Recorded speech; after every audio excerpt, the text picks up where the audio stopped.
সুপ্রভাত। সকালে ঘুম থেকে উঠে শরীরটা ম্যাজম্যাজ করছে। একটু হালকা ব্যায়াম দিয়ে যদি দিনটা শুরু করা যায়, কেমন হয়?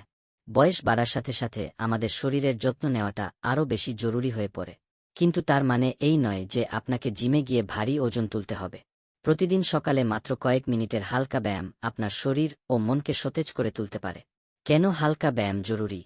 রক্ত সঞ্চালন বৃদ্ধি। হালকা ব্যায়াম আপনার শরীরের রক্ত চলাচলকে উন্নত করে, যা সারাদিন আপনাকে কর্মক্ষম রাখতে সাহায্য করে। জয়েন্টের নমনীয়তা, জয়েন্টের ব্যথা কমাতে এবং সেগুলোকে সচল রাখতে এই ব্যায়ামগুলো দারুণ উপকারী। মেজাজ ভালো রাখে। ব্যায়াম আমাদের মনকে শান্ত করে, দুশ্চিন্তা কমায় এবং মনকে প্রফুল্ল রাখে।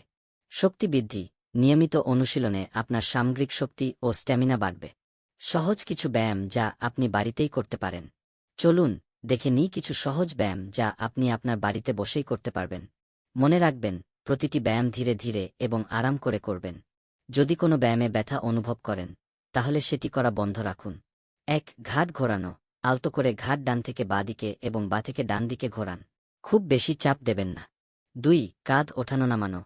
কাঁধ দুটোকে ওপরের দিকে তুলে পিছন দিকে গোল করে ঘোরান। তারপর সামনের দিকে গোল করে ঘোরান। ৩. হাতের স্ট্রেচ। হাত দুটোকে সামনের দিকে সোজা করে প্রসারিত করুন। তারপর মাথার ওপরে তুলে দুহাত দিয়ে স্ট্রেচ করুন।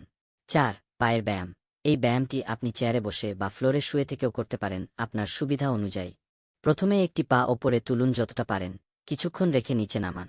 তারপর ওপর পা একই রকম করুন। ৫. গোড়ালি ঘোরানো। চেয়ারে বসে বা শুয়ে থেকে আপনার পায়ের গোড়ালিকে বিভিন্ন দিকে ঘোরান। এক্ষেত্রে আপনি অন্যের সহযোগিতাও নিতে পারেন বা একাকীও করতে পারেন। গুরুত্বপূর্ণ কিছু টিপস। শরীরকে শুনুন। আপনার শরীর যতটা করতে অনুমতি দেয় ততটাই করুন।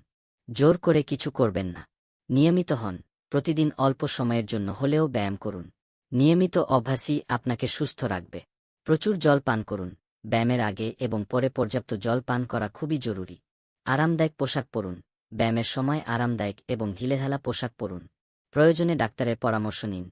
যদি আপনার কোনো শারীরিক অসুস্থতা থাকে, তাহলে ব্যায়াম শুরু করার আগে আপনার ডাক্তারের সাথে পরামর্শ করে নিন। সকালে এই হালকা ব্যায়ামগুলো আপনার দিনকে আরও সুন্দর এবং কর্মময় করে তুলতে সাহায্য করবে। সুস্থ থাকুন, সতেজ থাকুন।